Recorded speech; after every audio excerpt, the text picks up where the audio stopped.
Okay, അപ്പം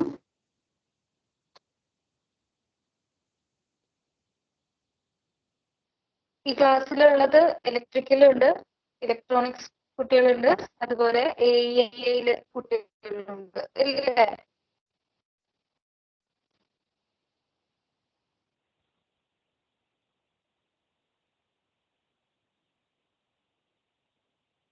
നിങ്ങൾ reply ചെയ്യുക. എനിക്ക്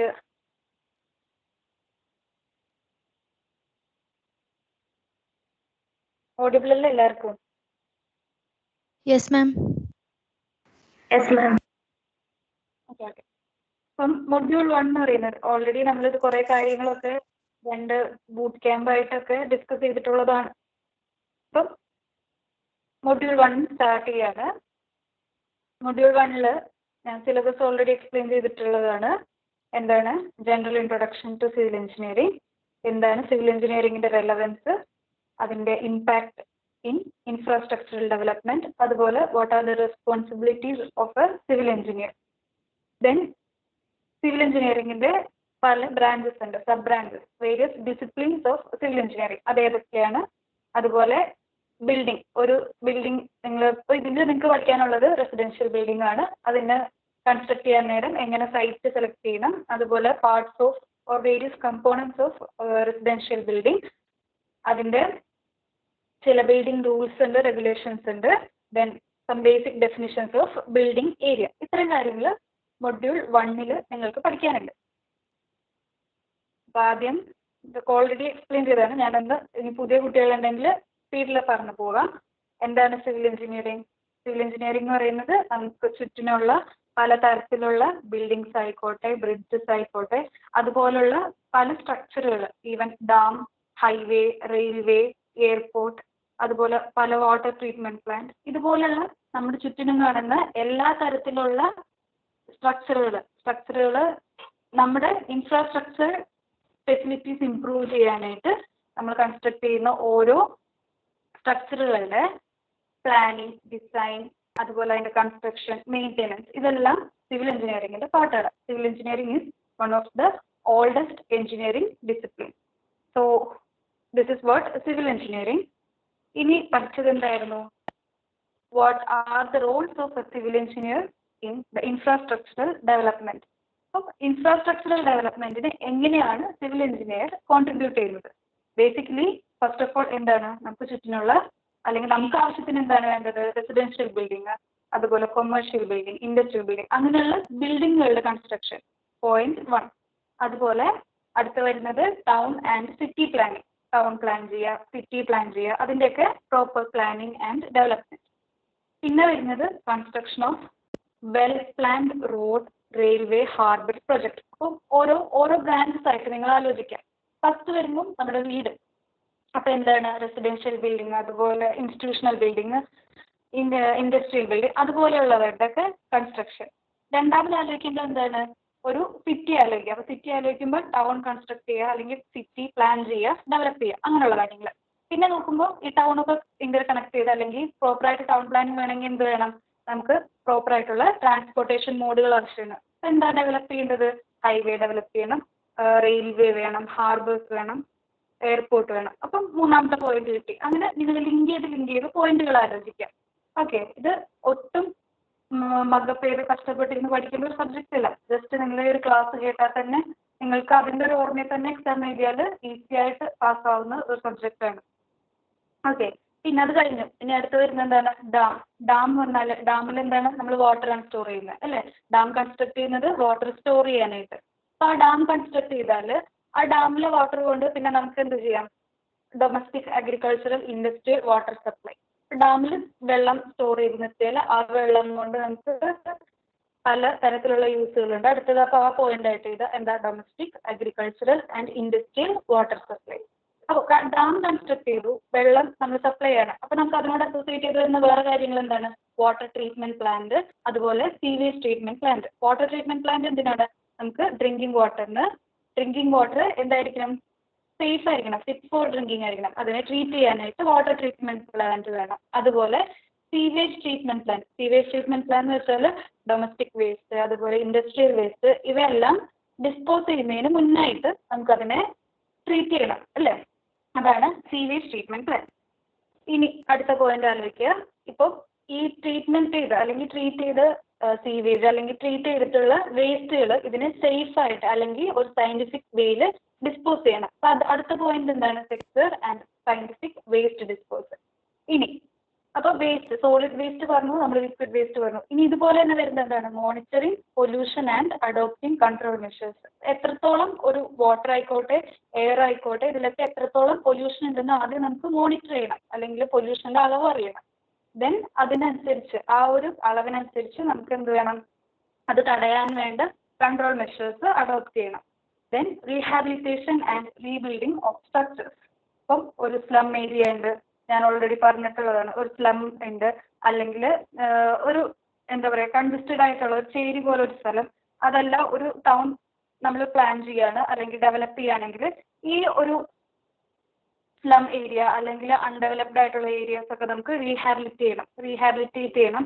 അതുപോലെ പല പഴയ ബിൽഡിങ്സ് ഒക്കെ ഉണ്ടെങ്കിൽ റിനോവേറ്റ് ചെയ്യണം അഥവാ റീബിൽഡ് ചെയ്യണം. അപ്പൊ ഈ ഇത്തരം കാര്യങ്ങൾ എന്താണ് ഒരു സിവിൽ എഞ്ചിനീയറിംഗിന്റെ റോൾസിൽ വരുന്ന കാര്യങ്ങളാണ്. ഓക്കെ അല്ലേ എല്ലാവർക്കും? ഇനി നമുക്ക് അടുത്തൊരു പോയിന്റ് ആയിട്ട് പറയാനുള്ളത്, ഇപ്പോൾ ഇതൊരു ഇൻഫ്രാസ്ട്രക്ചറൽ ഡെവലപ്മെന്റ്, അതായത് സിവിൽ എഞ്ചിനീയറിന്റെ റോൾസ് ആണ്. അപ്പൊ ഇതുകൊണ്ട് എങ്ങനെയാണ് ഒരു ഇമ്പാക്റ്റ് ഉണ്ടാകുന്നത്, അതായത് ഇൻഫ്രാസ്ട്രക്ചറൽ ഡെവലപ്മെന്റ് കൊണ്ട് എന്തൊക്കെയാണ് അതിന്റെ ഇമ്പാക്റ്റ് വരുന്നതെന്നാണ് അടുത്ത പോയിന്റ്സ് വരുന്നത്. അപ്പോൾ ഇതെല്ലാം ലിങ്ക്ഡ് ആണ്. ഓൾറെഡി നമ്മളൊരു കാര്യം ഓർത്ത് വെച്ചാൽ അതിനെ ലിങ്ക്ഡ് ആയിട്ട് അടുത്ത ഈ ഒരു പോയിന്റ്സ് നിങ്ങൾക്ക് എഴുതാൻ പറ്റും. അപ്പൊ നമ്മൾ ആദ്യത്തെ പോയിന്റ് റോൾ ഓഫ് സിവിൽ എഞ്ചിനീയറിൽ പറഞ്ഞത് എന്താണ്? ബിൽഡിങ്സ് കൺസ്ട്രക്ട് ചെയ്യുക അല്ലേ? പലതരത്തിലുള്ള റെസിഡൻഷ്യൽ, ഇൻഡസ്ട്രിയൽ ആൻഡ് പലതരത്തിലുള്ള ബിൽഡിങ്സ് കൺസ്ട്രക്ട് ചെയ്യാം. അപ്പൊ ഇങ്ങനെ ബിൽഡിങ്സ് കൺസ്ട്രക്ട് ചെയ്താൽ അതിന്റെ മെയിൻ ഇമ്പാക്റ്റ് എന്തായിരിക്കും? നമുക്ക് തന്നെ ഒരു healthy and comfortable living condition ഉണ്ടാകും. അങ്ങനെ ലിങ്ക് ചെയ്ത് ഓർത്ത് വയ്ക്കുക. ദെൻ ഇംപ്രൂവ്ഡ് പുതിയൊരു ട്രാൻസ്പോർട്ടേഷൻ മോഡ്, അല്ലെങ്കിൽ നിങ്ങൾ വീട്ടിൽ നിന്ന് അല്ലെങ്കിൽ നിങ്ങളുടെ ഹോം ടൗണിൽ നിന്ന് അടുത്ത ഒരു സിറ്റിയിലേക്ക് പുതിയൊരു റോഡ് വരാണ് അല്ലെങ്കിൽ പുതിയൊരു റെയിൽവേ വരാണ്. അതുകൊണ്ട് നിങ്ങൾക്ക് എന്താണ് ഇമ്പാക്റ്റ് ഉണ്ടാവുക? അതിൽ കൂടെ നിങ്ങൾക്കൊരു ഇംപ്രൂവ്ഡ് കമ്മ്യൂണിക്കേഷൻ ആൻഡ് ട്രാൻസ്പോർട്ടേഷൻ അല്ലേ? എളുപ്പം നിങ്ങൾക്ക് എത്താൻ പറ്റും ഒരു സ്ഥലത്ത് നിന്ന് ഒരു സ്ഥലത്തേക്ക്. അങ്ങനെ നിങ്ങളുടെ കമ്മ്യൂണിക്കേഷൻ അല്ലെങ്കിൽ ട്രാൻസ്പോർട്ടേഷൻ ഇംപ്രൂവ് ചെയ്യണം. ഇനി അടുത്ത പോയിന്റ് നോക്കാം, protection from drought and flood. അപ്പൊ ഡ്രൗട്ട് എന്ന് പറയുന്നത് വരൾച്ച, ഫ്ലഡ് എന്ന് പറയുന്നത് വെള്ളപ്പൊക്കം. അപ്പം ഡ്രൗട്ടും ഫ്ലഡും എങ്ങനെയാണ് വരുന്നത്? നമുക്കൊരു ഡാം ഒന്നും ഇല്ലാത്തൊരു കണ്ടീഷൻ ആണെങ്കിൽ റിവറിൽ വെള്ളം, റെയിനി സീസൺ ആണെങ്കിൽ എക്സസ് വാട്ടർ ഉണ്ടാകും. എക്സസ് വാട്ടർ വന്നാൽ ഫ്ലഡ് ഉണ്ടാവും. In dry season, summer season ഒക്കെ വരുമ്പോൾ എന്താണ്? വെള്ളത്തിന്റെ അളവ് കുറയും അല്ല? അപ്പോൾ ആ സമയത്ത് എന്താണ്? വരൾച്ച വരും. അപ്പൊ ഇത് രണ്ട് കാര്യങ്ങളും നമുക്കൊരു ഡാം കൺസ്ട്രക്ട് ചെയ്താൽ സോൾവ് ചെയ്യാൻ പറ്റും. അപ്പം ഒരു ഡാം കൺസ്ട്രക്ട് ചെയ്തു, ഡാമിനോട് അസോസിയേറ്റ് ചെയ്തു പല കാര്യങ്ങളും നമ്മൾ പറഞ്ഞു. അപ്പൊ ആദ്യം പ്രൈമറി ഒബ്ജക്റ്റീവ് ഓഫ് ഡാം എന്താണ്? To store water. അപ്പോൾ വാട്ടർ സ്റ്റോർ ചെയ്താൽ നമുക്ക് എക്സസ് വാട്ടറിനെ സ്റ്റോർ ചെയ്ത് വെക്കാം. അതുപോലെ ഡ്രൈ സീസണിൽ അഥവാ സമ്മർ സീസണിൽ ആ എക്സസ് വാട്ടർ സ്റ്റോർ ചെയ്തിട്ടുള്ളത് നമുക്ക് ആവശ്യത്തിന് യൂട്ടിലൈസ് ചെയ്യാൻ പറ്റും. അതുവഴി ഫ്ലഡും ഡ്രൗട്ടിനെയും നമുക്ക് പ്രൊട്ടക്ട് ചെയ്യാൻ പറ്റും. അങ്ങനെ പിന്നെ ഒരു ഡാം വന്നാൽ എന്താണ് അടുത്തതായിട്ട് അതിനോടനുബന്ധിച്ച് ഒരു ഇലക്ട്രോ അല്ലെങ്കിൽ ഹൈഡ്രോ ഇലക്ട്രിക് പ്രൊജക്ട് ഉണ്ടാവും. ഹൈഡ്രോ ഇലക്ട്രിക് പ്രൊജക്ട് എന്ന് പറഞ്ഞാൽ പവർ ജനറേഷൻ, അതുവഴി നമുക്ക് ജനറേഷൻ ഓഫ് ഇലക്ട്രിസിറ്റി. ഇനി ഒരു കാര്യം, ഇതിൽ ആരെങ്കിലും മലയാളം അറിയാത്തവരുണ്ടോ? വേറെ സ്റ്റേറ്റിൽ നിന്നുള്ളവർ ആരെങ്കിലും ഉണ്ടോ? Is there anyone who can understand Malayalam?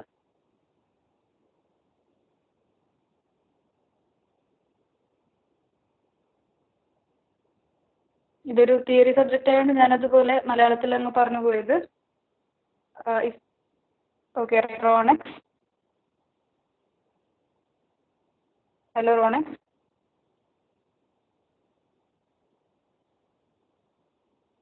ഉണ്ടാവും.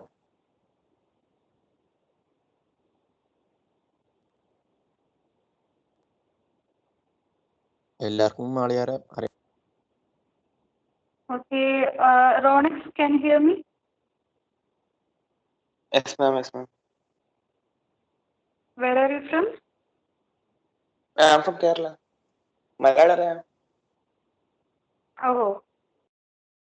കൈ പൊക്കിയപ്പം മലയാളം അറിയില്ല. ഇല്ല, അറിയാണ്ടായിപ്പോയത് ma'am. Okay okay okay okay. അപ്പോൾ എനിക്ക് ധൈര്യമായിട്ട് മലയാളത്തിൽ പറയാമല്ലോ. അപ്പൊ എന്താണ് നമ്മളോട് വരെ പറഞ്ഞു. അപ്പൊ ഡാം കൺസ്ട്രക്ട് ചെയ്താൽ അതിനോടനുബന്ധിച്ച് വരുന്ന ഇമ്പാക്റ്റുകൾ എന്തൊക്കെയാ? ഡ്രൗട്ട് ആൻഡ് ഫ്ലഡ് പ്രൊട്ടക്ഷൻ, അതുപോലെ ജനറേഷൻ ഓഫ് ഇലക്ട്രിസിറ്റി. ഇനി അതിനോടനുബന്ധിച്ച് തന്നെ വേറെ വരുന്ന ഒരു പോയിന്റ് ആണ് ഇൻക്രീസ് ഇൻ ഫുഡ് പ്രൊഡക്ഷൻ. ഒരു ഡാം വന്നു, അതിനോട് അസോസിയേറ്റ് ചെയ്ത് കനാൽസ് ഉണ്ടാവും, ഇറിഗേഷൻ കനാൽസ് ഉണ്ടാവും. ഇറിഗേഷൻ കനാൽ എന്ന് പറഞ്ഞാൽ പ്രൈമറി ഒബ്ജക്റ്റീവ് എന്താണ്? അഗ്രികൾച്ചറൽ ഫീൽഡിൽ വാട്ടർ സപ്ലൈ ചെയ്യാം. പ്രോപ്പറായിട്ട് അഗ്രികൾച്ചറൽ ഫീൽഡിൽ വാട്ടർ സപ്ലൈ ചെയ്താൽ എന്താണ്? ഫുഡ് പ്രൊഡക്ഷൻ കൂടും ഇല്ലേ? അങ്ങനെ നമുക്ക് ഇൻക്രീസ് ഇൻ ഫുഡ് പ്രൊഡക്ഷൻ. അപ്പൊ ഈ ഒരു കാര്യം ആലോചിച്ചാൽ എന്താ, ഒരു ഡാം എന്ന് പറയുന്ന ഒരു കൺസെപ്റ്റ് നോക്കിയാൽ തന്നെ നിങ്ങൾക്ക്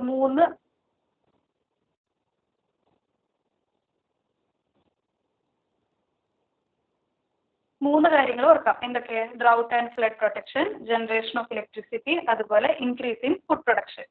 ദെൻ ഇനി വരുന്നതാണ് safe domestic and industrial water supply.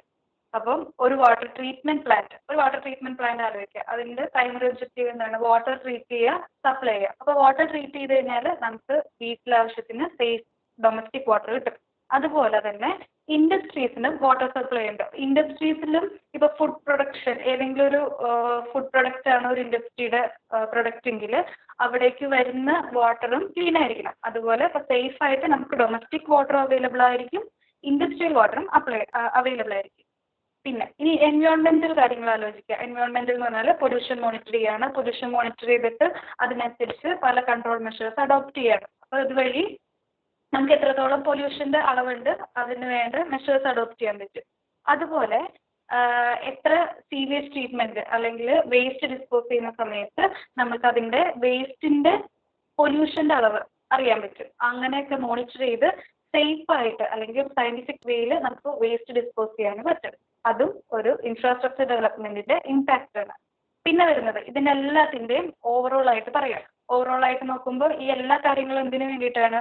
Four our improvement of wealth, prosperity and standard of living. ഏതൊരു ഇൻഫ്രാസ്ട്രക്ചർ പ്രൊജക്റ്റ് ആയാലും ഒരു ഇംപ്രൂവ്മെന്റ് ആയാലും അതിന്റെ ഒരു ഡെവലപ്മെന്റ് നമുക്ക് തരുന്നത് എന്താണ്? നമ്മുടെ സ്റ്റാൻഡേർഡ് ഓഫ് ലിവിംഗ് അല്ലെങ്കിൽ നമ്മുടെ ഒരു വെൽത്ത്, പ്രോസ്പെരിറ്റി ഇതെല്ലാം ഇംപ്രൂവ് ചെയ്യും ഓവറോൾ. ഇത്രയുമാണ് ഇൻഫ്രാസ്ട്രക്ചറൽ ഡെവലപ്മെന്റിന്റെ ഇമ്പാക്റ്റ് ആയിട്ട് വരുന്നത്. ഇതാണ് മൊഡ്യൂൾ 1 ആദ്യം പഠിക്കുന്ന 2 കാര്യങ്ങൾ. പിന്നെ നിങ്ങൾക്ക് വരുന്നത് what are the various disciplines of civil engineering. Already ഒത്തിരി സമയം നമ്മളിത് പറഞ്ഞിട്ടുള്ളതാണ്. ജസ്റ്റ് സ്പീഡിൽ ഞാൻ ഓരോ പോയിന്റ്സ് പറഞ്ഞു പോവാം. അപ്പോൾ എന്തൊക്കെയാണ് സിവിൽ എഞ്ചിനീയറിംഗിന്റെ പല ബ്രാഞ്ചസ്? സർവേയിങ് ഉണ്ട്, structural engineering, geotechnical engineering, construction management, transportation engineering, water resources engineering, എൻവയോൺമെന്റൽ എഞ്ചിനീയറിംഗ്, ടൗൺ പ്ലാനിംഗ്. ഓൾമോസ്റ്റ് നിങ്ങളിപ്പോൾ ഇത് കേട്ട് തന്നെ പരിചയമായിട്ടുണ്ടാവും ഓരോ ബ്രാഞ്ചിനെ പറ്റി. ഫസ്റ്റ് സർവേയിങ് എന്ന് പറയുന്നത് നിങ്ങളൊരു റെസിഡൻഷ്യൽ ബിൽഡിംഗ് തന്നെ ആലോചിക്കുക. അപ്പോൾ ആ സമയത്ത് റെസിഡൻഷ്യൽ ബിൽഡ് പണിയാൻ നേരം നിങ്ങൾക്ക് എത്ര ഏരിയ ഉണ്ട്, നിങ്ങളുടെ വീടിരിക്കുന്ന സ്ഥലം എത്രത്തോളം ഏരിയ ഉണ്ട് എന്നറിയുന്നെങ്കിൽ ആദ്യം അതിനെ ചെയിൻ സർവേ ചെയ്യും. ചെയിൻ വെച്ച് ഓരോ അളവെടുത്തിട്ട് എത്രയുണ്ട് ആ ഏരിയ എന്ന് ആദ്യം ഫിക്സ് ചെയ്യും. ഇനി ഏരിയ ഫിക്സ് ചെയ്ത് കഴിഞ്ഞാൽ നിങ്ങൾക്ക് ഒരു പ്ലാൻ ഉണ്ടാവും ഇല്ലേ? ആ ബിൽഡിംഗ് പണിയാനായിട്ട് ഒരു പ്ലാൻ ഓൾറെഡി സെറ്റപ്പ് ആക്കിയിട്ടുണ്ടാവും. അപ്പൊ ആ ഒരു ഏരിയയിൽ ഏത് ലൊക്കേഷനിൽ വേണം ആ ഒരു ഏരിയ അല്ലെങ്കിൽ ആ ഒരു ബിൽഡിംഗ് പണിയാൻ എന്നുള്ളത് നമുക്ക് സെറ്റ് ഔട്ട് ചെയ്യണം. സെറ്റ് ഔട്ട് ചെയ്യാന്ന് പറഞ്ഞാൽ ഏതൊക്കെ പോയിന്റ്സ് ഈ ഏരിയയിൽ എങ്ങനെയാണ് ആ ബിൽഡിംഗ് നമുക്ക് ഏത് പൊസിഷനിൽ വരും, പൊസിഷൻ ചെയ്യുക, അതിനെയാണ് സെറ്റ് ഔട്ട് ചെയ്യുക എന്ന് പറയുന്നത്. ഇതിനു വേണ്ടി യൂസ് ചെയ്യുന്നതാണ് പ്രൈമറിലി സർവേ, ഒരു സാധാ നമ്മുടെ ഒരു ബിൽഡിങ്ങിന്റെ കേസിൽ. ഇനി ലാർജ് സ്കെയിലിൽ ഒരു കൺട്രിയുടെ മാപ്പിംഗ് അല്ലെങ്കിൽ ഒരു സ്റ്റേറ്റ് ഒക്കെ മാപ്പ് ചെയ്യാനായിട്ട് നമുക്ക് റിമോട്ട് സെൻസിംഗ് എന്ന് പറഞ്ഞ ഒരു ബ്രാഞ്ച് വരുന്നുണ്ട്. റിമോട്ട് സെൻസിംഗ്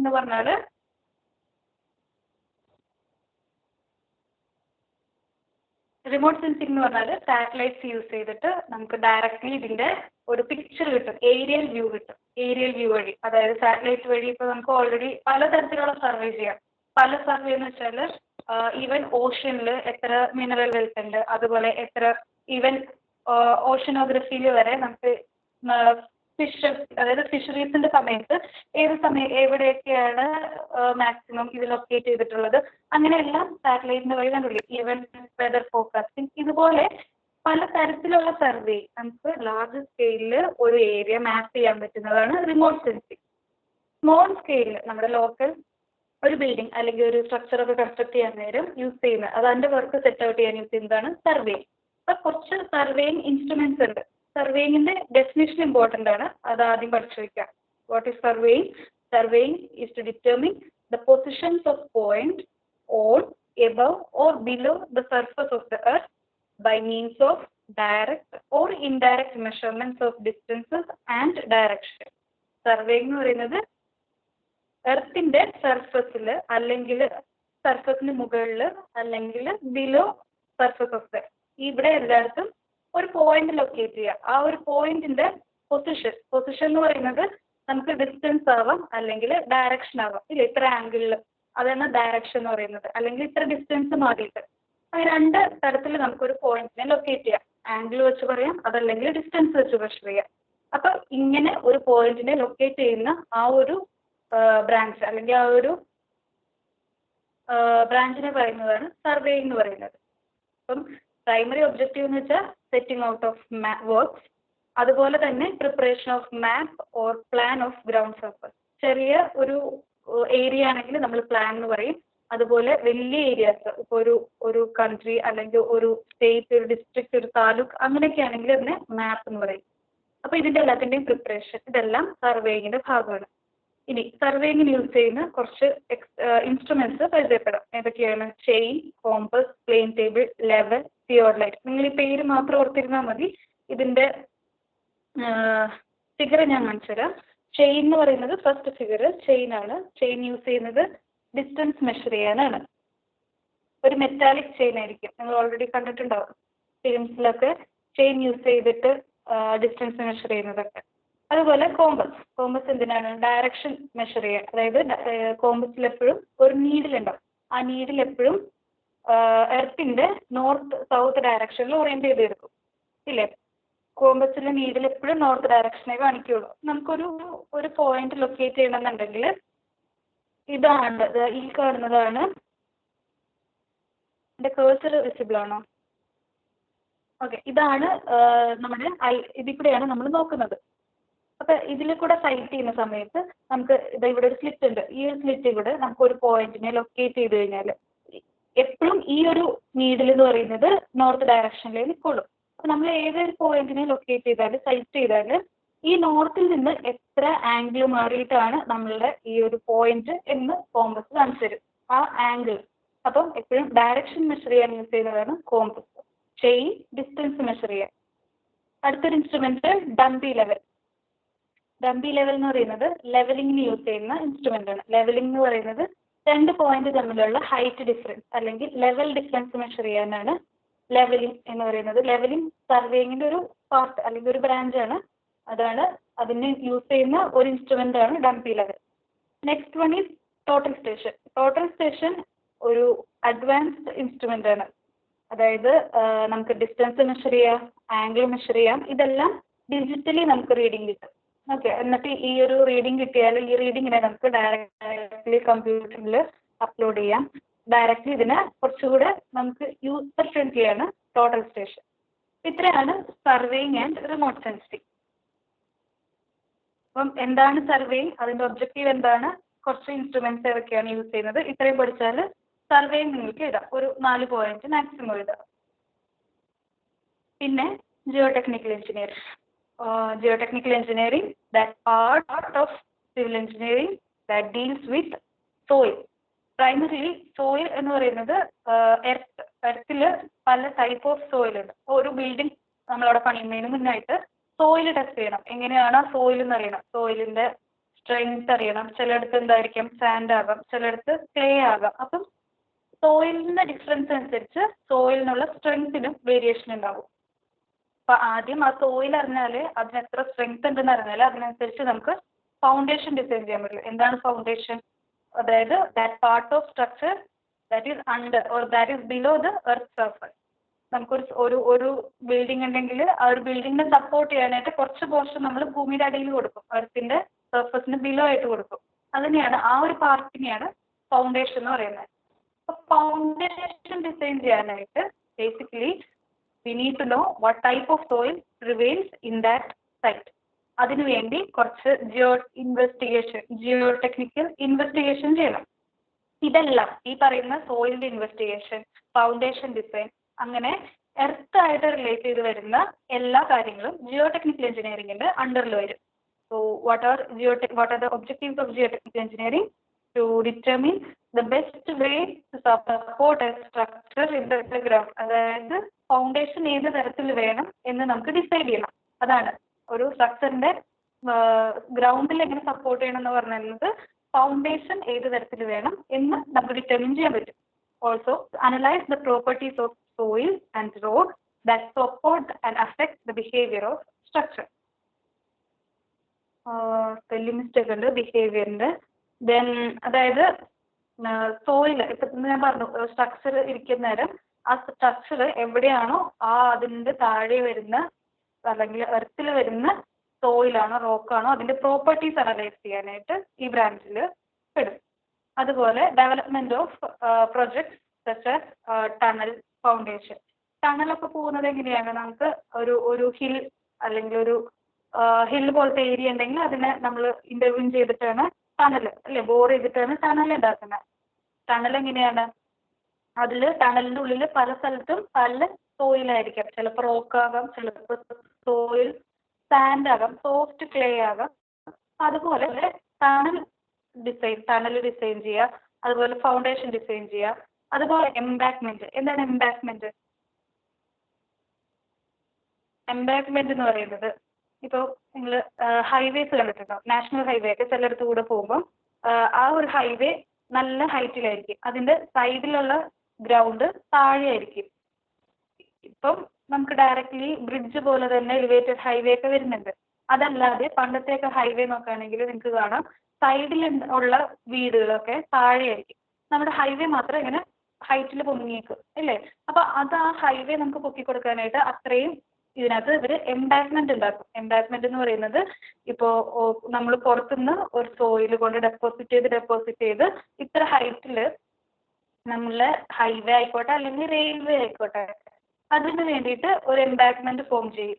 ഹൈറ്റിൽ ആ ഒരു സോയിൽ വച്ചിട്ട് എംബാക്ക്മെന്റ് ഫോം ചെയ്യുന്ന ആ ഒരു സംഭവമാണ് എംബാക്ക്മെന്റ്. മനസ്സിലായോ നിങ്ങൾക്ക്? അതുപോലെ റീറ്റെയിനിങ് വാൾ എന്ന് പറയുന്നത് ഇപ്പോൾ ഒരു ഹില്ലി ഏരിയസിലൊക്കെ റോഡ് കൺസ്ട്രക്ട് ചെയ്യണം. റോഡ് ചെയ്യുന്ന സമയത്ത് ഇതിന്റെ സൈഡിൽ സോയിൽ ചിലപ്പോൾ വീക്ക് ആയിരിക്കാം ഇല്ലേ? ചിലയിടത്ത് നിങ്ങൾ കേട്ടിട്ടുണ്ടാവും മഴ വരുന്ന സമയത്തൊക്കെ മണ്ണിടിയ അല്ലേ, ലാൻഡ് സ്ലൈഡ് ഒക്കെ ഉണ്ടായി റോഡ് വേ ബ്ലോക്ക് ആവാം. അപ്പൊ അങ്ങനെയൊക്കെ മണ്ണ് ഇടിയാതിരിക്കാൻ അല്ലെങ്കിൽ ഒരു സ്ലോപ്പ് ഉണ്ടെങ്കിൽ ഒരു എർത്തിന് സ്ലോപ്പ് ഉണ്ടെങ്കിൽ ആ സ്ലോപ്പിനെ പ്രൊട്ടക്ട് ചെയ്യാൻ വേണ്ടി നമ്മൾ കൊടുക്കുന്നതാണ് റീറ്റെയിനിങ് വാൾ. എർത്തിനെ റീറ്റെയിൻ ചെയ്യാം, അതാണ് റീറ്റെയിനിങ് വാൾ. അപ്പൊ ഫൗണ്ടേഷൻ ഡിസൈൻ, ടണൽ ഡിസൈൻ, അതുപോലെ എംബാക്ക്മെന്റ് ഡിസൈൻ, അതുപോലെ റീറ്റെയിനിങ് വാൾ, സ്ലോപ്പ് സ്റ്റെബിലിറ്റി എന്ന് പറയുന്നത് ഒരു ഗ്രൗണ്ട് സർഫസ് സ്ലോപ്പിംഗ് സർഫസ് ആണെങ്കിൽ അതിനെ പ്രൊട്ടക്ട് ചെയ്യാനാണ് റീറ്റെയിനിങ് വാൾ. അങ്ങനെയുള്ള എല്ലാ കാര്യങ്ങളും എന്തിൽ വരും? ജിയോ ടെക്നിക്കൽ എഞ്ചിനീയറിംഗിന്റെ പാർട്ടായിട്ട് വരും. ഈ ഒരു ഫിഗർ കാണിക്കുന്നത് എന്താണ്? ഫൗണ്ടേഷനാണ്, ഫൗണ്ടേഷന്റെ പാർട്ടാണ്. അതുപോലെ സെക്കൻഡ് ഫിഗർ എന്ന് പറയുന്നത് ഒരു ഓഫ്ഷോർ പ്ലാറ്റ്ഫോം എന്ന് പറയുന്നത് കടലിന്റെ ഉള്ളിൽ നമുക്ക് പെട്രോളിയം എക്സ്ട്രാക്ട് നമ്മൾ മൈൻ ചെയ്തെടുക്കില്ലേ, അങ്ങനെയുള്ള ഓയിൽ വെല്ലുകളുണ്ട്. അങ്ങനെ ഓയിൽ വെല്ലുകൾക്ക് നമുക്ക് ഓയിൽ എക്സ്ട്രാക്ട് ചെയ്യാൻ നേരം അതിന് മുന്നേ പ്ലാറ്റ്ഫോം കൺസ്ട്രക്ട് ചെയ്യും. ഇതിനൊരു വർക്കിംഗ് പ്ലാറ്റ്ഫോം ഉണ്ട്, അതിനാണ് ഓഫ്ഷോർ പ്ലാറ്റ്ഫോംസ് എന്ന് പറയുന്നത്. അതിന്റെ സീ ഒക്കെ നിങ്ങൾക്ക് ഊഹിക്കാം എത്ര ഡെപ്തിലുണ്ടാവും. സീ ഒത്തിരി ഉള്ളിലേക്കൊക്കെ സീല് അത്രയും ഡെപ്തിൽ വാട്ടർ ആയിരിക്കും. അവിടെയൊക്കെ ഒരു പ്ലാറ്റ്ഫോം ഡിസൈൻ ചെയ്യാന്ന് പറയുമ്പോൾ സോയിൽ നിങ്ങൾക്കറിയാം, സീ സോയിലൊക്കെ എങ്ങനെയായിരിക്കും? വളരെ സോഫ്റ്റ് സോയിലായിരിക്കും. ഇതെല്ലാം ജിയോ ടെക്നിക്കൽ എഞ്ചിനീയറിംഗിന്റെ പാർട്ടാണ്. ഇതാണ് റീറ്റെയിനിങ് വാൾ. ഇവിടെ ഒരു എർത്ത് സ്ലോപ്പ് ആയിട്ടല്ലേ നിൽക്കുന്നത്, ആ ഒരു സ്ലോപ്പിംഗ് സർഫസിനെ എന്ത് ചെയ്യാനായിട്ട് പ്രൊട്ടക്ട് ചെയ്യാൻ വേണ്ടി കൊടുക്കുന്ന സ്ട്രക്ചറാണ് റീറ്റെയിനിങ് വാൾ. ലാസ്റ്റ് ഫിഗർ എന്ന് പറയുന്നത് ടണൽ കൺസ്ട്രക്ട് ചെയ്യുന്നതാണ്. ഓക്കെ, ഇതെല്ലാം എന്തൊക്കെയാണ് ഈ പറയുന്നതെല്ലാം അല്ലെ? ബേസിക്കലി നമുക്ക് പറയാം എർത്തായിട്ട് അല്ലെങ്കിൽ സോയിലായിട്ട് റിലേറ്റ് ചെയ്ത് വരുന്ന എല്ലാം ജിയോ ടെക്നിക്കൽ എഞ്ചിനീയറിംഗിന്റെ പാർട്ടാണ്. ക്ലിയർ അല്ലേ ഇത്രയും കാര്യങ്ങൾ എല്ലാവർക്കും?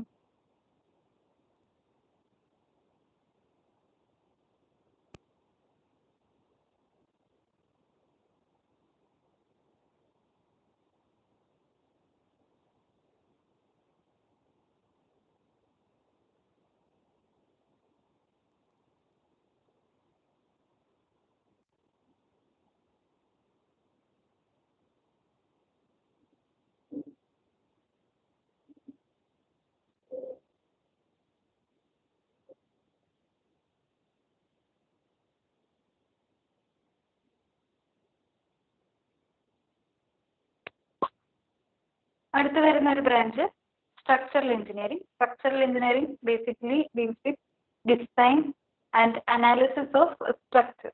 സ്ട്രക്ചേഴ്സ് നമ്മൾ കാണുന്ന പോർഷൻ. ഒരു സ്ട്രക്ചർ എന്ന് പറയുന്നത് ബിൽഡിംഗ് ആവാം.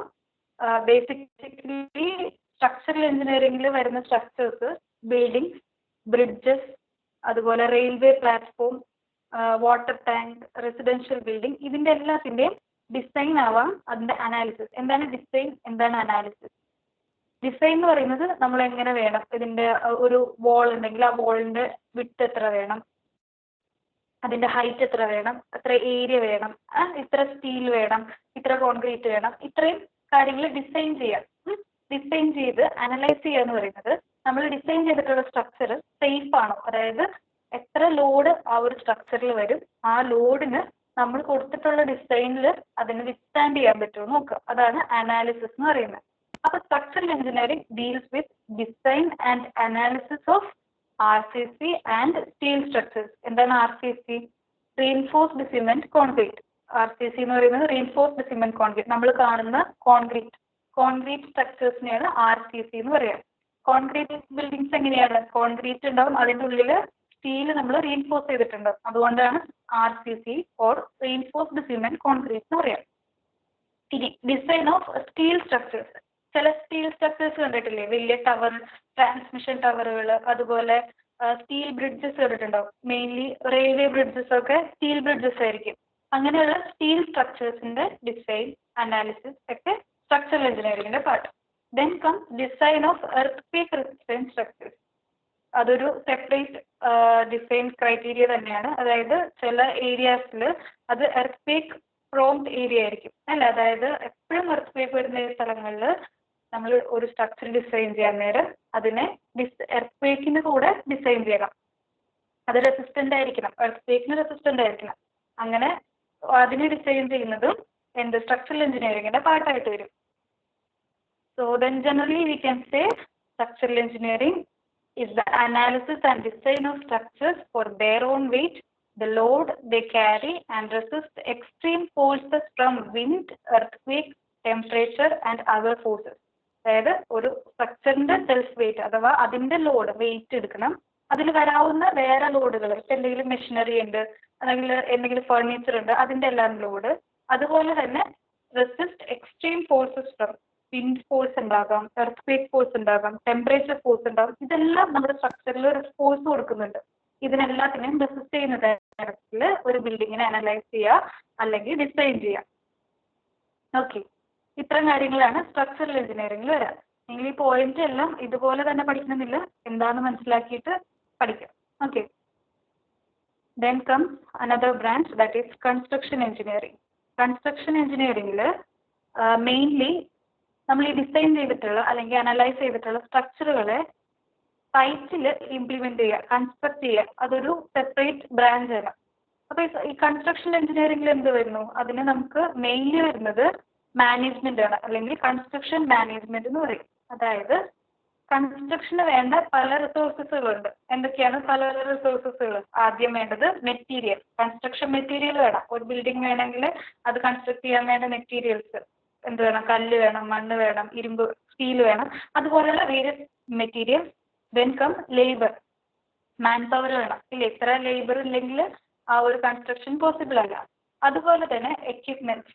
ചില വലിയ പ്രൊജക്ട്സ് ഒക്കെ ആണെങ്കിൽ മാനുവലി കാര്യം നടക്കില്ല. അതിന് എന്ത് വേണം? വേണ്ട എക്യുപ്മെന്റ്സ് വേണം. ചിലപ്പം ഒരു കോൺക്രീറ്റ് മിക്സർ വേണം, കോൺക്രീറ്റ് പമ്പ് വേണം, അതുപോലെ വൈബ്രേറ്ററി റോളേഴ്സ് വേണം. ഒരു ഹൈവേയുടെ കേസിലൊക്കെ ആണെങ്കിൽ ഇല്ലേ, വൈബ്രേറ്ററി റോളേഴ്സ് എന്ന് പറയുന്നത് എന്താണ്? ലെവൽ ചെയ്യാനായിട്ട് ഇടിവണ്ടിയൊക്കെ പറയില്ലേ, അതുപോലെ പല എക്യുപ്മെന്റ്സ് വേണം. ദെൻ എന്താണ്? Money and time. Primarily time management വേണം, മണി മാനേജ്മെന്റ് വേണം. അതുപോലെ കൺസ്ട്രക്ഷൻ സമയത്ത് നമ്മൾ ഇതിനെല്ലാത്തിനും മാനേജ് ചെയ്യണം. എന്തൊക്കെ കാര്യങ്ങൾ? മെറ്റീരിയൽ മാനേജ് ചെയ്യണം, ലേബർ മാനേജ്മെന്റ് വേണം, time and money management, then equipment. ഇത്രയും കാര്യങ്ങൾ സൈറ്റിൽ മാനേജ് ചെയ്യുന്ന ആ ഒരു ബ്രാഞ്ചിനെയാണ് കൺസ്ട്രക്ഷൻ എഞ്ചിനീയറിംഗ് എന്ന് പറയുന്നത്. സോ കൺസ്ട്രക്ഷൻ എഞ്ചിനീയറിംഗിൽ ബേസിക്കലി ആ ഒരു കൺസ്ട്രക്ഷൻ എഞ്ചിനീയർക്ക് വേണ്ട അല്ലെങ്കിൽ കൺസ്ട്രക്ഷൻ മാനേജ് വേണ്ട കാര്യം എന്താണ്? നോളജ് ഓഫ് കൺസ്ട്രക്ഷൻ മെത്തേഡ്, പലതരത്തിലുള്ള കൺസ്ട്രക്ഷൻ അല്ലെങ്കിൽ പലതരത്തിലുള്ള construction equipment along with principles of financing. എന്തിനാ ഫിനാൻസിങ്? നമുക്ക് എക്കണോമിക് ആയിട്ട് അല്ലെങ്കിൽ എക്സ്ട്രാ മണിയൊന്നും വരരുത്. നമ്മളെപ്പോഴും ഒരു ബഡ്ജറ്റ് അല്ലെങ്കിൽ എസ്റ്റിമേറ്റ് ഉണ്ടാവും, ഇത്ര ബിൽഡിങ്ങിന് ഇത്രയും പൈസ എന്നുള്ളത്. അപ്പോൾ ആ എസ്റ്റിമേറ്റ് വിട്ട് ഒരിക്കലും കൺസ്ട്രക്ഷൻ സമയത്ത് കോസ്റ്റ് എക്സീഡ് ചെയ്യരുത്. അതിന് വേണ്ടി principles of financing, planning and management to turn the designs into successful facilities. Design ചെയ്താൽ മാത്രം പോരാ, അതിനെ കൺസ്ട്രക്ഷൻ ടൈമിൽ നല്ലപോലെ മാനേജ് ചെയ്താലേ അത് സക്സസ്ഫുൾ ആവുകയുള്ളൂ. So this is what construction engineering branch deals with. Next is transportation engineering. Directly എഴുതാവുന്ന കാര്യമാണ്. ട്രാൻസ്പോർട്ടേഷൻ എഞ്ചിനീയറിംഗിൽ ട്രാൻസ്പോർട്ടേഷൻ, പലതരത്തിലുള്ള ട്രാൻസ്പോർട്ടേഷൻ മോഡുകളുടെ പ്ലാനിങ്, ഡിസൈൻ, കൺസ്ട്രക്ഷൻ ഒക്കെ. ഏതൊക്കെയാണ് പലതരത്തിലുള്ള transportation engineering mode? Airport, bridge, harbour, highway, then railway, tunnel engineering, traffic engineering. Points ആയിട്ട് തന്നെ പഠിക്കുക. എയർപോർട്ട് എഞ്ചിനീയറിംഗ് ഡയറക്റ്റ്ലി അറിയാം. എയർപോർട്ട് എന്താണ്? എയർവേ, ഫ്ലൈറ്റ് വഴി അല്ലെങ്കിൽ കാർഗോ ട്രാൻസ്പോർട്ടിന്, പാസഞ്ചർ ട്രാൻസ്പോർട്ടിനൊക്കെ നമുക്ക് എയർവേസ് യൂസ് ചെയ്യാം. അതുപോലെ bridge engineering, bridge is a transportation mode. അതായത് ഇപ്പോൾ ഹൈവേ ഡെവലപ്പ് ചെയ്യുന്ന ഒരു പുതിയൊരു ഹൈവേ പ്രൊജക്ട് അല്ലെങ്കിൽ പുതിയൊരു റെയിൽവേ പ്രൊജക്ട് വരുന്നെങ്കിൽ അതിനെ ഇന്റർസെക്ട് ചെയ്ത് ഏതെങ്കിലും ഒരു റിവർ വരുന്നുണ്ടെങ്കിൽ ഒബ്വിയസ്ലി നമുക്കൊരു ബ്രിഡ്ജ് കൺസ്ട്രക്ട് ചെയ്യണം. അപ്പോൾ അതും ഒരു ട്രാൻസ്പോർട്ടേഷൻ എഞ്ചിനീയറിംഗിന്റെ പാർട്ടായിട്ട് വരും. These are all interrelated. Okay. അതുപോലെ harbour and dock engineering. Harbour, dock എന്നൊക്കെ പറയുന്നത് ഷിപ്പ്, വലിയ വലിയ വെസലുകളില്ലേ, ഷിപ്പ് ആയിക്കോട്ടെ, അതുപോലെ കാർഗോ ഷിപ്പുകളുണ്ട്, പാസഞ്ചർ ഷിപ്പുകളുണ്ട്. ഇതുപോലെയുള്ള വലിയ വെസലുകൾക്ക് ബർത്ത് ചെയ്യാനായിട്ട് അല്ലെങ്കിൽ തീരത്തടുക്കാനായിട്ട് കൊടുക്കുന്ന സ്ട്രക്ചറുകളാണ് ഹാർബേഴ്സ് എന്ന് പറയുന്നത്. അപ്പോൾ ഹാർബറിൽ എപ്പോഴും ഈ ഒരു വലിയ ഷിപ്പുകളൊക്കെ നമ്മൾ ബർത്ത് ചെയ്യുന്ന സമയത്ത് അതിനോട് അസോസിയേറ്റ് ചെയ്ത് വരുന്ന ഡോക്ക് എന്ന് പറയുന്നത് ബേസിക്കലി ഫോർ റിപ്പയർ വർക്ക്സ്. ഒരു ഷിപ്പിന്റെ അല്ലെങ്കിൽ മെയിൻ്റെനൻസ് അല്ലെങ്കിൽ റിപ്പയർ വർക്ക്സിന് കൊടുക്കുന്ന സ്ട്രക്ചറുകളാണ് ഡോക്ക് എന്ന് പറയുന്നത്. അപ്പോൾ ഡോക്ക് ഹാർബറിനോട് അസോസിയേറ്റ് ചെയ്ത് അല്ലെങ്കിൽ ഹാർബർ എവിടെയെങ്കിലും ഉണ്ടെങ്കിൽ അതിനോട് റിലേറ്റ് ആയിട്ട് അതിനടുത്ത് തന്നെ ഒരു ഡോക്ക് ഉണ്ടാവും. ഡോക്കിൽ ഇപ്പം ഏതെങ്കിലും ഷിപ്പിന് ഏതെങ്കിലും ഒരു മെയിൻ്റെനൻസ് വേണം അല്ലെങ്കിൽ റിപ്പയർ വർക്ക് വേണം എന്നുണ്ടെങ്കിൽ ആ ഷിപ്പിനെ ഡോക്കിലേക്ക് ട്രാൻസ്ഫർ ചെയ്യും. ഇത് എപ്പോഴും ഒരുമിച്ച് പറയുന്ന ഒരു ടേമാണ്. Okay. Next is highway engineering, railway engineering, tunnel engineering, traffic engineering. What is traffic engineering? Traffic engineering എന്ന് പറയുന്നത് ഇപ്പോൾ ഒരു ജംഗ്ഷൻ ഉണ്ട്. ആ ഒരു ജംഗ്ഷനിൽ ട്രാഫിക് മെയിൻറ്റെയിൻ ചെയ്യാൻ ഒരു ട്രാഫിക് സിസ്റ്റം എന്ന് പറയുന്നത് എങ്ങനെയാണ്? നിങ്ങൾക്ക് ട്രാഫിക് ബ്ലോക്ക് ഇല്ലാതെ, കൺജഷൻസ് ഇല്ലാതെ ഡയറക്റ്റ് സ്മൂത്ത് ട്രാൻസ്പോർട്ടേഷന് വേണ്ടി നമ്മൾ സിഗ്നൽസ് കൊടുക്കും ഇല്ലേ? ട്രാഫിക് സിഗ്നൽ കൊടുക്കും, അതുപോലെ ഫ്ലൈ ഓവേഴ്സ് കൊടുക്കും. ഇതെല്ലാം part of traffic management. Traffic engineering എന്ന് പറയുന്നത് ട്രാൻസ്പോർട്ടേഷൻ എഞ്ചിനീയറിംഗിന്റെ കീഴിൽ വരുന്ന ഒരു സബ് ബ്രാഞ്ചാണ്. ഇത്രയും കാര്യങ്ങൾ, ഇത്രയും നമ്മുടെ ട്രാൻസ്പോർട്ടേഷൻ സിസ്റ്റം അല്ലെങ്കിൽ ട്രാൻസ്പോർട്ടേഷൻ മോഡ് ഈസി ആക്കാൻ അല്ലെങ്കിൽ സേഫ് ആക്കാൻ നമ്മൾ അഡോപ്റ്റ് ചെയ്യുന്ന പലതരത്തിലുള്ള കാര്യങ്ങളെയാണ് ട്രാൻസ്പോർട്ടേഷൻ എഞ്ചിനീയറിംഗിന്റെ ഭാഗമായിട്ട് വരുന്നത്. ഇത് കുറച്ച് ഫിഗേഴ്സ് ആണ്. First one is an airport, then this is harbour. Okay. ഹാർബറിൽ അസോസിയേറ്റ് ചെയ്ത് നമുക്ക് കാർഗോ മൂവ്മെന്റ് ഉണ്ടാവും. ഇപ്പം നമുക്ക് കേട്ടറിയാം, വിഴിഞ്ഞം ഹാർബർ ഉണ്ട്, അതുപോലെ കൊച്ചി LNG ടെർമിനൽ, അങ്ങനെയൊക്കെ കാര്യങ്ങളൊക്കെ കേട്ടിട്ടില്ലേ നിങ്ങൾ? അതായത് കാർഗോ മൂവ്മെന്റ്സിന് വേണ്ടിയിട്ട് ഡെവലപ്പ് ചെയ്യുന്ന കാര്യങ്ങളാണ്. Then this is highway. Next is എൻവയോൺമെന്റൽ എഞ്ചിനീയറിംഗ്. ബേസിക്കലി എൻവയോൺമെന്റിനോട് അസോസിയേറ്റ് ചെയ്ത് വരുന്ന കാര്യങ്ങൾ എന്തൊക്കെയാണ്? എൻവയോൺമെന്റിന്റെ പ്രൊട്ടക്ഷന് വേണ്ടി അതിൽ വാട്ടർ ട്രീറ്റ്മെന്റ് ഉണ്ട്, സീവേജ് ട്രീറ്റ്മെന്റ് ഉണ്ട്, അതുപോലെ safe and secure waste disposal, then അങ്ങനെയുള്ള കാര്യങ്ങളെല്ലാം. ഇതിൽ ഞാൻ പോയിന്റ് വൈസ് പറയാം. എൻവയോൺമെന്റൽ engineering translate physical, chemical and biological processes into systems to destroy toxic substances, remove pollutants from water, reduce non-hazardous solid waste volume. അപ്പം basically എന്താണ്? നമുക്ക് toxic സബ്സ്റ്റൻസസിനെ remove ചെയ്യുക, അതുപോലെ വാട്ടറിൽ നിന്ന് പൊല്യൂട്ടൻസ്, നമുക്ക് ഡ്രിങ്കിങ് വാട്ടർ ആണെങ്കിലോ എന്താണെങ്കിലും ചില സ്റ്റാൻഡേർഡ്സ് ഉണ്ട്. ഇത്ര അളവിൽ കൂടുതൽ നമുക്ക് പൊല്യൂട്ടൻസ് കൂടാൻ പാടില്ല. അങ്ങനെയുള്ളതിനെ റിമൂവ് ചെയ്യുക. അതുപോലെ reduce non hazardous solid waste volume, അതായത് ഒരു സ്ഥലത്ത് ഇപ്പോൾ ചില സ്ഥലങ്ങളിൽ ഇപ്പം വേസ്റ്റ് സോളിഡ് വേസ്റ്റ് എന്ന് പറയുന്നത് എന്താണ് പ്ലാസ്റ്റിക് വേസ്റ്റ് ആവാം. അതുപോലെ നമ്മുടെ ഹൗസിൽ നിന്ന് സോളിഡ് വേസ്റ്റുകൾ ഉണ്ടാകും ഇല്ലേ, വാട്ടർ അല്ലാതെ സോളിഡ് ആയിട്ടുള്ള വേസ്റ്റുകൾ. അത് നോൺ ഹസാർഡസ് ആണെങ്കിൽ നമുക്ക് വലിയ ദോഷങ്ങളൊന്നും ഇല്ലെങ്കിൽ അതിനെ നമുക്ക് ഇഫക്റ്റീവായിട്ട് എവിടെയെങ്കിലും യൂസ് ചെയ്യാൻ പറ്റും. അപ്പം അങ്ങനെ നോൺ ഹസാർഡസ് ആയിട്ടുള്ള വേസ്റ്റ് വോളിയംസിനെ നമ്മൾ വേറെ എന്തെങ്കിലും നമുക്ക് ആവശ്യത്തിന് യൂസ് ചെയ്തിട്ട് ഹസാർഡസ് വേസ്റ്റിനെ അല്ലെങ്കിൽ ടോക്സിക് വേസ്റ്റുകളെ സേഫായിട്ട് സെക്യൂർ ആയിട്ട് ഡിസ്പോസ് ചെയ്യാം. Okay. Then design, construction and maintenance of water treatment plant, water distribution system, sewage system. Sewage system എന്ന് പറയുന്നത് വേസ്റ്റ് കളക്ട് ചെയ്തിട്ട് വേസ്റ്റ് വാട്ടർ കളക്ട് ചെയ്തിട്ട് ട്രീറ്റ്മെന്റ് പ്ലാന്റിലേക്ക് കൊണ്ടുപോകുന്ന സിസ്റ്റം. സീവേഴ്സ് കേട്ടിട്ടില്ലേ? ഒരു ടൗണിലൊക്കെ ആണെങ്കിൽ അല്ലെങ്കിൽ ഒരു സിറ്റി കൂടെ ഒക്കെ ആണെങ്കിൽ എപ്പോഴും റോഡിന്റെ സൈഡിൽ കൂടെ സീവേഴ്സ് പോയിട്ടുണ്ടാവും. സീവേഴ്സ് എന്ന് പറഞ്ഞാൽ സീവേജ് സിസ്റ്റമാണ്. സീവേജ് വേസ്റ്റ് കളക്ട് ചെയ്യുക, അതിനെ ട്രീറ്റ് ചെയ്യുക, ഡിസ്പോസ് ചെയ്യുക. Then waste water treatment and solid waste management. ഇതുപോലെ തന്നെ ഇമ്പോർട്ടൻ്റ് ആണ് air, water and land pollution. അപ്പം എൻവയോൺമെന്റൽ engineering basically deals with or basically aims in reducing air, water and land pollution.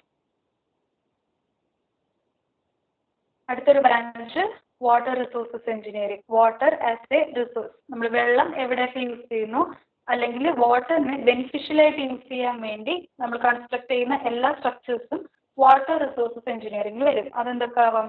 ഡാംസിന്റെ construction ആവാം, irrigation canal construction ആവാം. അതുപോലെ പല പ്രൊജക്റ്റുകളുണ്ട്. അതായത് നമ്മൾ പല ടൈപ്പ് ഓഫ് സ്ട്രക്ചേഴ്സ് കൺസ്ട്രക്ട് ചെയ്യും. ചില അക്വിഡക്റ്റ് എന്നൊക്കെ പറഞ്ഞു. അക്വിഡക്റ്റ് എന്ന് പറഞ്ഞാൽ ഒരു ഇറിഗേഷൻ കനാല് ഒരു നാച്ചുറൽ വാട്ടർ വേ, അതായത് ഒരു റിവർ ഉണ്ട്. ആ റിവറിന്റെ മുകളിൽ കൂടെ നമ്മൾ ചിലപ്പോൾ ഒരു ഇറിഗേഷൻ കനാലിനെ പാസ് ചെയ്ത് കൊണ്ടുപോകും. അതിനെയാണ് അക്വിഡക്റ്റ് എന്നൊക്കെ പറയാം. ചില സ്ഥലങ്ങളിൽ ഇറിഗേഷൻ കനാൽ പോകുന്നുണ്ടെങ്കിൽ ചിലർ കണ്ടിട്ടുണ്ടാവും അതൊക്കെ. Then so deals with physical control of water, work with others to prevent flood, supply of water, protect beaches or to manage redirect rivers. അതായത് ഒരു റിവർ ഉണ്ട്, ആ റിവറിൽ സൈഡ് ഇറോഡ് ചെയ്ത് പോകുന്നുണ്ട്, അതിന്റെ ബാങ്ക് ഇറോഡ് ചെയ്ത് പോകുന്നുണ്ട്. നമ്മൾ ആ ബാങ്ക് പ്രൊട്ടക്ഷൻ കൊടുക്കാം. അതായത് റിവേഴ്സിന്റെ സൈഡിൽ ആ സോയില് വളരെ വീക്കാണെങ്കിൽ ആ സോയിൽ എന്താകും, വാട്ടർ നല്ല വെള്ളമൊക്കെ ഒഴുകുന്ന സമയത്ത് ആ സൈഡ് റോഡ് ചെയ്ത് പോകും ഇല്ലേ. ആ സമയത്ത് നമുക്ക് അതിനെ പ്രൊട്ടക്ട് ചെയ്യാൻ വേണ്ടി ബാങ്ക് പ്രൊട്ടക്ഷൻ കൊടുക്കാം, റിവർ പ്രൊട്ടക്ഷൻ കൊടുക്കാം. അതുപോലെ ഒരു ഇറിഗേഷൻ കനാൽ സിസ്റ്റം ഉണ്ടെങ്കിൽ ഇറിഗേഷൻ കനാല് സ്റ്റാർട്ട് ചെയ്യുന്ന പോയിന്റിൽ വെള്ളത്തിന്റെ ഡെപ്ത് കൂട്ടി കൊടുക്കാനായിട്ട് വിയർ കൺസ്ട്രക്ട് ചെയ്യാം. ഒരു റിവർ ഉണ്ടെങ്കിൽ റിവറിന് അക്രോസ് ആയിട്ട്, അതായത് അതിന് കുറുകെ റൈറ്റ് ആംഗിൾഡ് ആയിട്ട് നമ്മൾ ഒരു വിയർ കൺസ്ട്രക്ട് ചെയ്താൽ അതിന്റെ പിന്നിലുള്ള അതിന്റെ ബാക്ക് സൈഡിൽ വാട്ടർ ലെവൽ ഇൻക്രീസ് ചെയ്യും.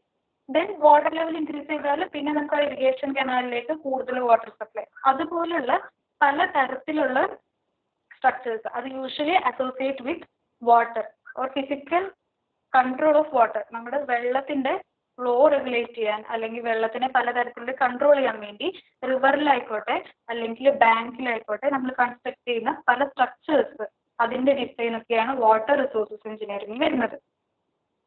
ഇതിലെന്തൊക്കെയുണ്ട്? Design, construct and maintain hydro electric power facilities, dam, pipeline, pumping station എല്ലാം. ഇതെന്താണ്? ഒരു ഡാമാണ്. Then this is also type of dam. അതായത് ഇതൊരു ഇറിഗേഷൻ കനാലിന് കുറുകെ കൊടുത്തിട്ടുള്ള ഒരു ബാരേജ് അല്ലെങ്കിൽ വാട്ടർ നമുക്ക് തടഞ്ഞു നിർത്തേണ്ട ഒരു സ്ട്രക്ചറാണിത്. It can be barrage. Okay. These are the different disciplines of civil engineering. ഇത്തരം കാര്യങ്ങളിൽ ആർക്കെങ്കിലും ഡൗട്ട് ഉണ്ടോ? എളുപ്പമല്ലേ? ടീച്ചർ എന്തോ ക്ലിയർ ആയില്ല. നോട്ട്സ് ആണോ? ഞാൻ ഈ PPT നിങ്ങൾക്ക് ഷെയർ ചെയ്യാം. ആക്ച്വലി ഇത് തന്നെ മതി നിങ്ങൾക്ക് എക്സാമിന് എഴുതാനായിട്ട്. നിങ്ങൾക്ക് അഡീഷണൽ റെഫറൻസിന് ബുക്ക് ഷെയർ ചെയ്തിട്ടുണ്ടായിരുന്നില്ല. അതായത് ബുക്ക് KTUവിൻ്റെ ഒരു ബേസിക് സിവിൽ എഞ്ചിനീയറിംഗ് എന്ന് പറഞ്ഞിട്ട് ഷിബു നാലപ്പാട്ട് ആ ഒരു ബുക്കുണ്ട്. നിങ്ങൾക്ക് അഡീഷണൽ റെഫറൻസിന് ബേസിക്കലി ആ ബുക്ക് നിങ്ങൾക്ക് നിങ്ങളുടെ KT സിലബസിൻ്റെ ഓർഡറിലാണ്. അത് റെഫർ ചെയ്താൽ ഫുൾ കാര്യങ്ങൾ അതിലുണ്ട്. Then even PPT is fine, but എപ്പോഴും ടെക്സ്റ്റ് ബുക്ക് വായിക്കുന്നതാണ് നല്ലത്. നിങ്ങളുടെ ട്യൂട്ടേഴ്സ് നിങ്ങളുടെ അടുത്ത് ചോദിച്ചിട്ടുണ്ടാവുമല്ലോ എത്ര പേർക്ക് ടെക്സ്റ്റ് വേണം എന്നുള്ളത്.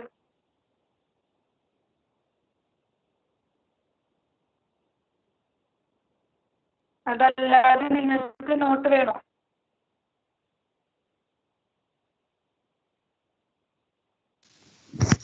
മാം ഇത് തന്നെ നോക്കി പഠിച്ചാ പോരെ, ഇനി സ്പെഷ്യൽ ആയിട്ട് നോട്ട് എഴുതേണ്ട ആവശ്യമുണ്ടോ ഇതിന്? നോട്ട് എഴുതണ്ട, നിങ്ങൾ PPT നോക്കി പഠിച്ചാൽ മതി. ബട്ട് PPT ഒരിക്കലും PPTയിൽ നിർത്തരുത് പഠിക്കുന്നത്. ടെക്സ്റ്റ് നോക്കി തന്നെ പഠിക്കുക. ആദ്യം PPT വായിക്കുക. PPT വായിച്ച് മനസ്സിലാക്കിയിട്ട് കാര്യങ്ങൾ മനസ്സിലാക്കിയിട്ട് ടെക്സ്റ്റ് വായിക്കുക. ടെക്സ്റ്റ് ചെറിയ ബുക്കാണ്. അത് നിങ്ങൾക്കൊരു ഗൈഡ് പോലെ തന്നെയാണ്. ശരിക്കും KTയുടെ സിലബസിൽ പറഞ്ഞിട്ടുള്ള പോർഷൻസ് മാത്രമേ ആ ബുക്കിലുള്ളൂ. Basic civil engineering by Shibu Nalappat. ആ ബുക്ക് നിങ്ങൾക്ക് ലൈബ്രറിയിൽ അവൈലബിൾ ആണ്. അതല്ലാന്നുണ്ടെങ്കിൽ കോളേജിൽ നിങ്ങൾക്ക് വാങ്ങിക്കാം. Okay ma'am, thank you. അപ്പോൾ നമ്മുടെ ഫസ്റ്റ് പാർട്ട്, അതായത് ഇൻട്രൊഡക്ഷൻ ടു സിവിൽ എഞ്ചിനീയറിംഗ്, ആ ഒരു പോർഷൻ കംപ്ലീറ്റ് ചെയ്തു. ബ്രേക്ക് വേണോ നിങ്ങൾക്ക്?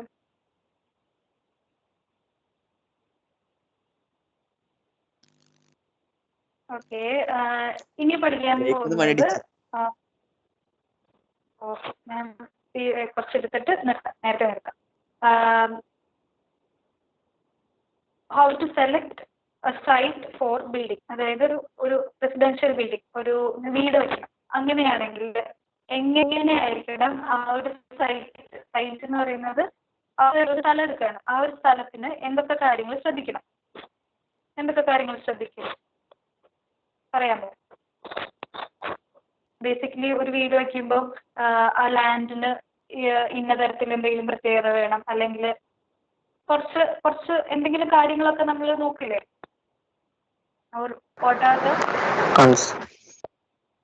പറയൂ. വെള്ളമുള്ള സ്ഥലമാണോ നോക്കണം ആദ്യം. ഓക്കെ.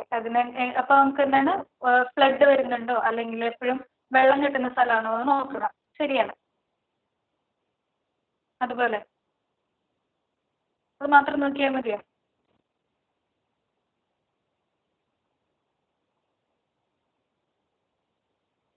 പോരട്ടെ.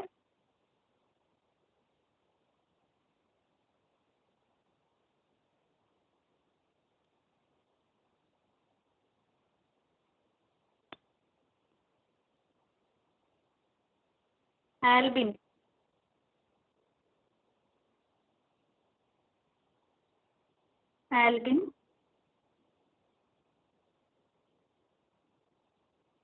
ആൽബിനില്ലേ?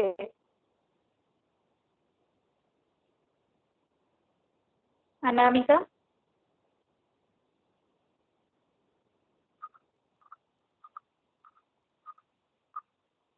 വഴി നോക്കട്ടെ ടീച്ചറെ. വഴി നോക്കണം.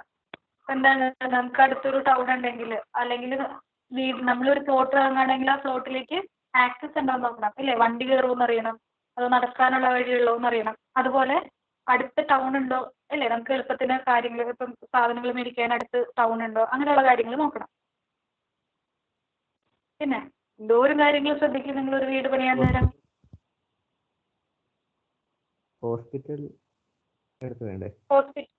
ഹോസ്പിറ്റൽ സൗകര്യങ്ങളുണ്ടോ? അതായത് ഇതെല്ലാം മൊത്തത്തിൽ എന്താണ്, നമുക്ക് അടുത്ത് ഹോസ്പിറ്റൽ സൗകര്യം ഉണ്ടോ നോക്കണം. അതുപോലെ അടുത്തൊരു സാധനങ്ങൾ മേടിക്കാൻ, അതായത് മാർക്കറ്റോ അല്ലെങ്കിൽ അതുപോലെ ഒരു അടുത്തൊരു കുറച്ചെങ്കിലും ഡെവലപ്ഡ് ആയിട്ടുള്ള ഒരു ടൗണോ സിറ്റിയോ അടുത്തുണ്ടോ എന്ന് നോക്കും, ഇല്ലേ? അതുപോലെ തന്നെ ട്രാൻസ്പോർട്ടേഷൻ ഫെസിലിറ്റീസ് നോക്കും. വീട്ടിൽ നിന്ന് ഒത്തിരി ഉള്ളിലേക്കുള്ള സ്ഥലമാണ്, റോഡില്ല, കുറേ ദൂരം നടന്നു പോകണം, ഇടയ്ക്ക് ഒരു പുഴയുണ്ട്, അങ്ങനെയൊക്കെ നോക്കിയാൽ നിങ്ങൾക്ക് എളുപ്പമല്ലല്ലോ വീട് വയ്ക്കാനായിട്ട്. പിന്നെ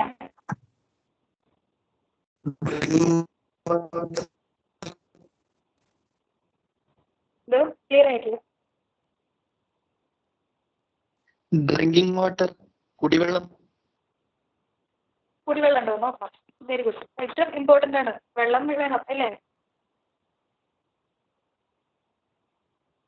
ഇലക്ട്രിസിറ്റി ഇനി ഒരു ഇലക്ട്രിസിറ്റി, ഓക്കെ, ഇതെല്ലാം ബേസിക് നെസസിറ്റീസ് ആണ്. Drinking water, electricity. പിന്നെ ഇനി കൺസ്ട്രക്ഷണൽ ആസ്പെക്റ്റിൽ നോക്കുകയാണെങ്കിലോ? അധികം പാറയൊന്നും ഇല്ലാത്ത സ്ഥലമായിരിക്കണം. പിന്നെ കൃഷിക്ക് അനുയോജ്യമായ മണ്ണുണ്ടാവണം. അങ്ങനെയൊക്കെ. അതായത് നമുക്ക് ജനറലി പറയാം സോയില്, അതായത് നമ്മുടെ സൈറ്റിലുള്ള സോയില് പാറ ഉണ്ടെങ്കിൽ കുഴപ്പമില്ല ആക്ച്വലി. അതായത് റോക്ക്